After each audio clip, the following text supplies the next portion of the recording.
Le concept d'une organisation permettant aux gens de s'échanger des messages écrits ne date pas d'hier. Et surtout, ce n'était pas très simple. Avant de mettre au point un système postal. Avant toute chose, il fallait savoir envoyer des messages. Et tout commence par l'écriture. Mais aussi de créer des voies de communication et surtout permettre au courrier d'arriver à destination.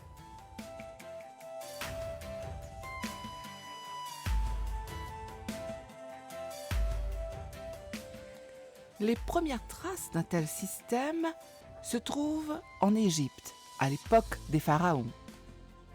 C'était pendant la période du Nouvel Empire. C'était entre 1580 et 1077 avant notre ère. Et déjà à cette époque, l'Égypte était une civilisation qui maîtrisait l'écriture et qui avait une administration développée. Et le peuple d'Égypte était à cette époque un peuple très fort, ce qui aurait pu réunir toutes les conditions pour lancer une poste de relais. Cependant, on ne retrouve la preuve de l'existence de ce système que dans un seul document. Et c'était un poème d'amour.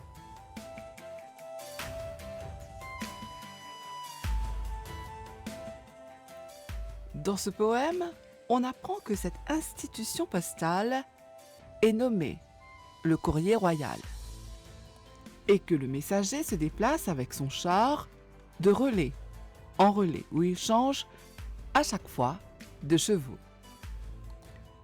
Et malheureusement, on ne connaît pas grand-chose d'autre à ce propos car ce courrier royal a dû disparaître lors d'une des périodes d'affaiblissement de l'Égypte.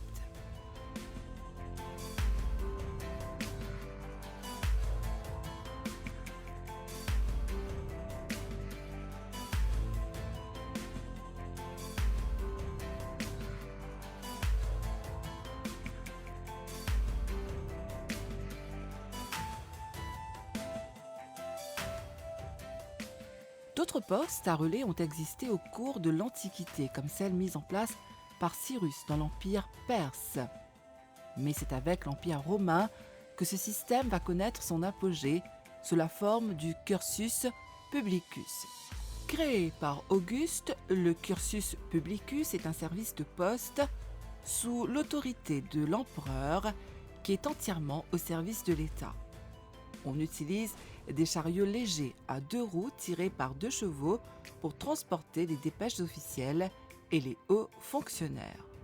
On utilise des chariots plus lourds à 4 roues tirés par un attelage de bœufs ou de mulets pour transporter des charges plus lourdes, notamment le ravitaillement pour les armées. Le long des voies romaines se trouvaient 2 types de relais principaux.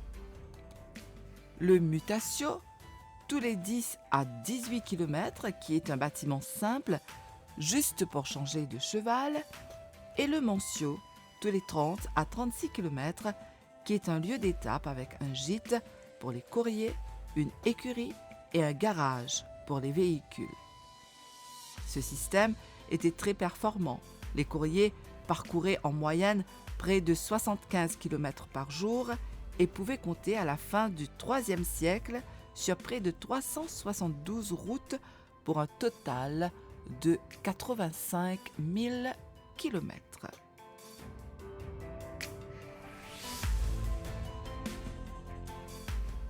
Toutefois, le système était réservé à l'usage de l'État romain et il n'existait rien de semblable pour la correspondance privée. Les particuliers s'organisaient comme ils pouvaient pour correspondre. Ils envoyaient leurs esclaves, laissaient leur courrier aux marchands en voyage ou faisaient appel à des services de messagers plus ou moins professionnels, mais dont la discrétion laissait souvent à désirer. C'est la raison pour laquelle certains particuliers hésitaient avant de faire transmettre des messages à travers ces services. La séparation progressive de l'Empire romain au cours du 5e siècle, va amener à la disparition du cursus publicus. D'autant plus facilement que le maintien de ces relais était à la charge des populations locales qui étaient donc très heureuses de pouvoir s'en passer. Le cursus publicus survivra tout de même dans l'Empire romain d'Orient, aussi appelé Empire byzantin. Avec le début du Moyen Âge, il n'y avait plus de système de poste organisé en Europe de l'Ouest.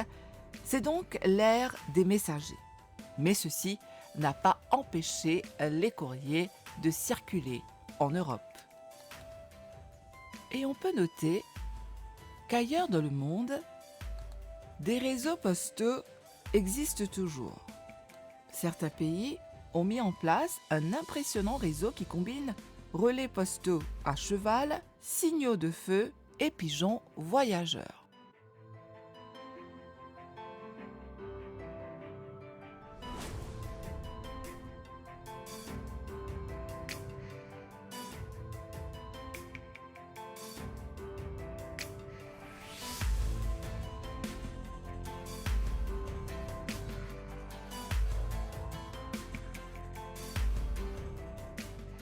Ce n'est que vers 1475 qu'un système de poste renaîtra dans certains pays.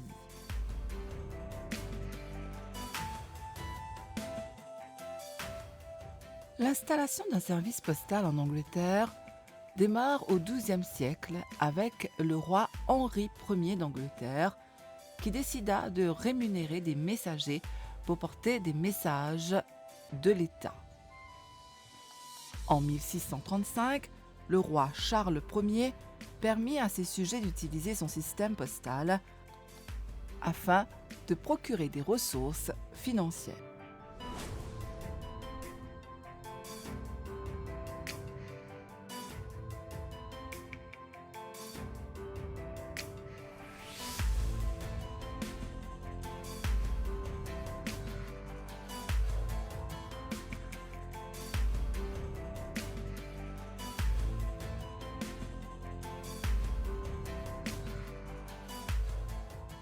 Victoria, reine de 1837 à 1901, est la première à apparaître sur un timbre-poste, le penny black, émis en mai 1840, puisque sous son règne qu'a lieu la réforme postale, et dont le but est d'instituer le paiement de l'affranchissement par l'expéditeur. La dernière grande série du règne de la reine Victoria est connue sous le nom de série du Jubilé. En effet, elle a été émise en 1887, année du Jubilé. En réalité, cette synchronisation n'avait probablement pas été recherchée et la série n'est pas considérée comme commémorative. Cette série est composée de 12 valeurs comprises entre 50 pennies et 1 shilling, la plupart ayant été imprimées en 2 couleurs sur papier teinté.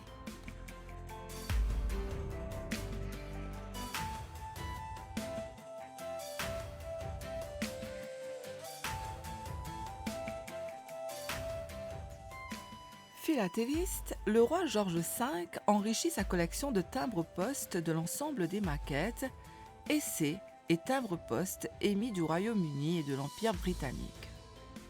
Devenue une référence par un concept d'acquisition et d'exposition tous azimuts, la collection philatélique royale est considérée comme une référence. Elle est incorporée à l'héritage royal par ses fils et successeurs. Le court règne d'Édouard VIII, de janvier à décembre 1936, permet l'émission d'une seule série de 4 timbres au Royaume-Uni, les colonies n'ayant pas eu le temps d'émettre leur projet.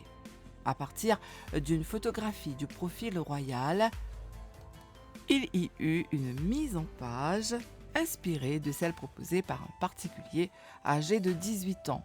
Le timbre comprend pour seule décoration graphique une couronne dans le coin supérieur droit, la valeur faciale et l'indication « Postage ». Après 3 règnes aux effigies encadrées de nombreux ornements depuis le penny black, n'est pas repris pour les séries du règne de George VI. Malgré l'urgence provoquée par l'abdication d'Édouard VIII, le post-office s'enquiert néanmoins de l'opinion du nouveau roi sur le graphisme des premiers timbres de son règne. Après avoir étudié les projets non émis de la seconde série du couronnement, le roi souhaite une représentation moins sévère et plus décorée. La première série des petites valeurs, émise à partir de mai 1937 par la fusion d'un ornement d'Eric Gill et d'une effigie d'Edmund Dulac, conforte tout de même l'allègement graphique des timbres britanniques d'usage courant entamés sous Édouard VIII. En outre, l'effigie du profil gauche du roi proposée par Dulac est reprise sur chaque timbre commémoratif du règne.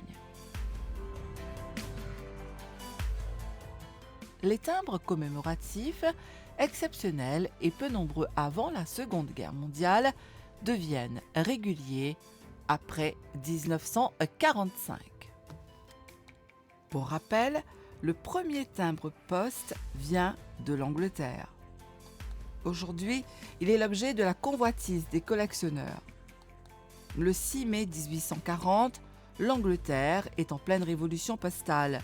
Le public est soudain invité à coller sur les lettres une curieuse vignette de couleur noire portant les mots « postage » et « one penny ».